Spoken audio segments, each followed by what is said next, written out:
Bonjour à tous. Les amis, je voudrais qu'on parle d'un sujet extrêmement important, à savoir d'où est-ce que je puise mes forces. C'est un sujet qui est d'abord, il faut le savoir, extrêmement joyeux. Mais comme je suis ashkénaze, eh bien je ne peux pas commencer un joyeux sans parler un petit peu de Rasra d'abord. Mais vous allez voir qu'en fait, même dans les moments difficiles, on apprend à savoir trouver une force et une joie incroyables. Alors, je vous emmène dans un des moments les plus difficiles que quelqu'un puisse connaître, qu'on puisse imaginer. Il y a un grand personnage du judaïsme francophone et du judaïsme bichlal à Jérusalem qui s'appelle le Rav Yehuda Ben Ishai. Le Rav Yehuda Ben Ishai a vécu ce qu'on ne pourrait souhaiter à personne, évidemment, un drame terrible au niveau familial, puisque sa fille, son gendre et ses petits-enfants, une partie de ses petits-enfants ont été assassinés dans un attentat terrible dans la localité, dans le village de Itamar, en Shomron, en Samarie. Et je me souviens de ce que le Rav Ben Ishai nous avait dit le lendemain de la Shiva, le lendemain de cette semaine de deuil. Il vient de vivre un moment extrêmement terrible. Il est le rabbin d'une communauté à Jérusalem qui s'appelle Emunah Shlema, et elle porte très bien son nom. Car le lendemain de la Shiva, le Rav Ben Ishai nous explique que la Emunah, notre lien avec Dieu, on traduit ça par la foi, mais je ne sais pas si c'est une bonne traduction, notre lien avec Dieu ne s'apprend pas dans la douleur. Au contraire, il faut se remplir de Emunah lorsque tout va bien, pendant les moments de Simcha. Comme ça, lorsqu'arrivera l'épreuve, eh bien tu sauras que tu ne la passes pas tout seul. Vous savez, on a tous, ceux qui sont déjà ici et ceux qui, Be'ezrat Hashem, viendront demain, eh bien on a tous dû passer devant cette période où on s'est dit c'est pas facile quand même, hein, de passer le pas, de faire son alia, j'avais plein de choses en France, machin. J'aimerais 2 secondes qu'on y réfléchisse. C'est pas facile. Vous savez cette phrase qu'on entend tous, elle est complètement hypocrite. Pourquoi elle est hypocrite ? Parce que tu devrais la continuer. C'est pas facile à quel niveau ? Parce que tu vas me dire quoi ? Que là-bas, c'était facile ? Non, c'était facile à certains niveaux. Mais dans d'autres niveaux, c'était pas facile. Là, c'est très facile pour toi d'aller, quand tu es à Jérusalem, manger au restaurant. Bon, pas pendant le confinement, évidemment. Mais, de manière générale, c'est très facile, t'as des restos cachers partout.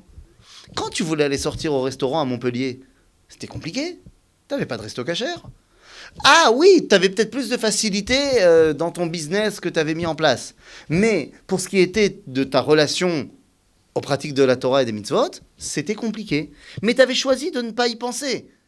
C'est-à-dire que pour toi, ta relation, je dis Montpellier, mais ça peut être n'importe quoi, hein, ça marche aussi avec Paris, hein, il y a peut-être plus de restos cachers à Paris, mais tu vas pas me dire qu'on a tous vécu ce moment où j'étais en études de je sais pas quoi et mon examen il était Shabbat. C'est compliqué. En Israël, t'as pas d'examen Shabbat. Alors, c'est compliqué.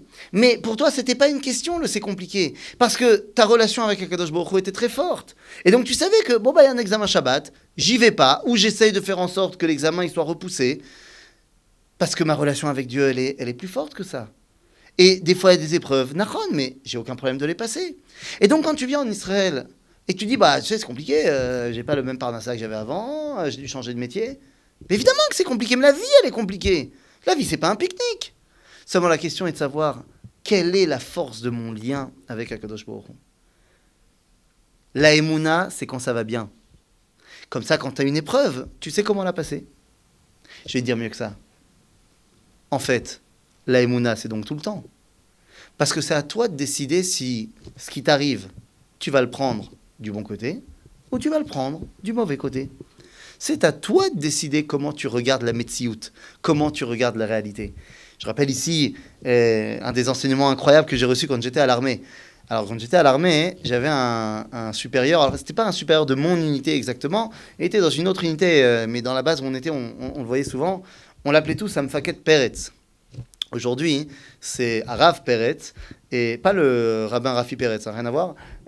Arav Peretz, il a une organisation qui s'appelle Sherut Leshem Shamaim.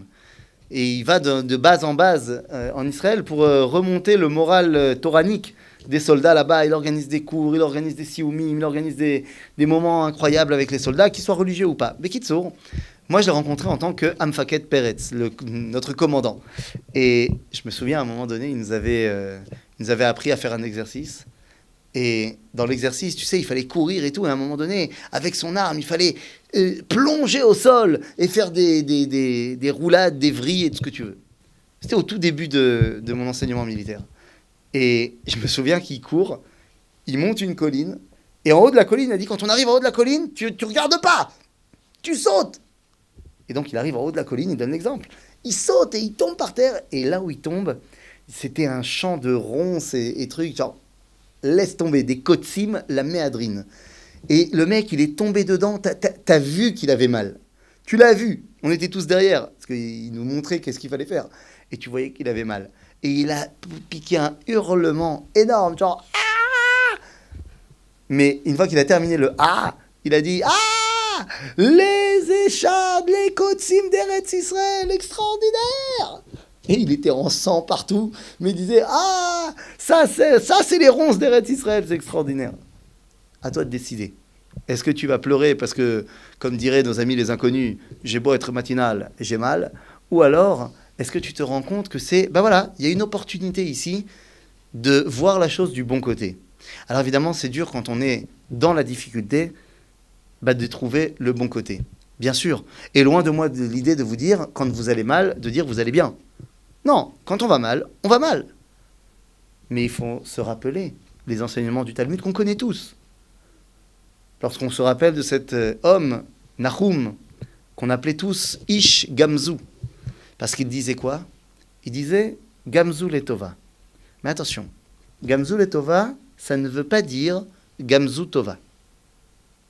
Alors je le dis en français. Gamzu Letova, ça veut dire tout est pour le bien. Ça ne veut pas dire tout est bien. Quand tu as mal, tu as mal. Tu vas pas dire c'est bien. Non, c'est pas bien, c'est mal, j'ai mal. Aval, je sais que au final, j'ai une confiance tellement profonde qu'au final, va en sortir quelque chose de positif. Pourquoi? Parce que je sais que tu es avec moi. Je sais que tu es avec moi.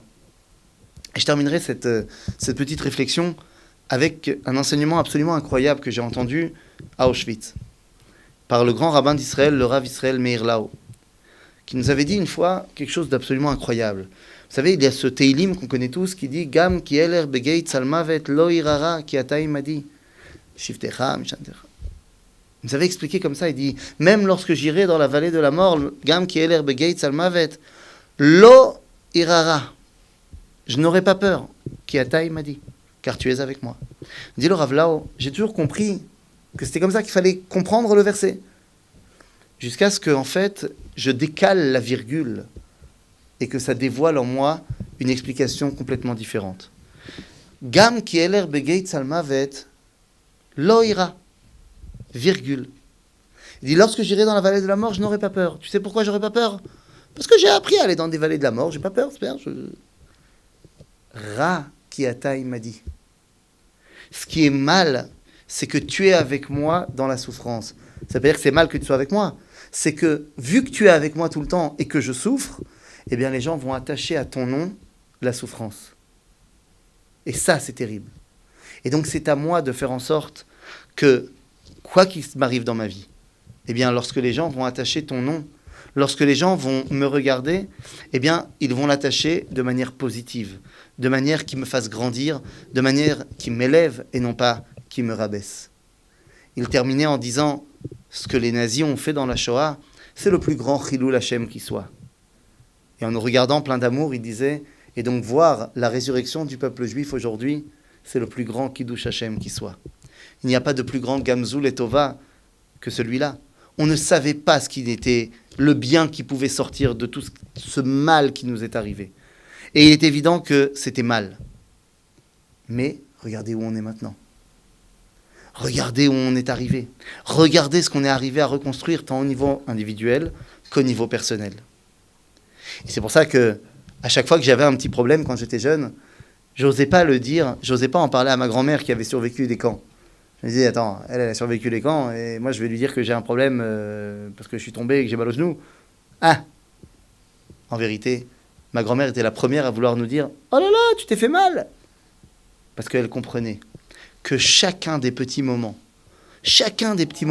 où il y a une épreuve, eh bien, c'est en vérité une izdamnout, une possibilité de nous élever dans cette épreuve. Pourquoi ? Parce que je sais que tu es avec moi. À bientôt les amis.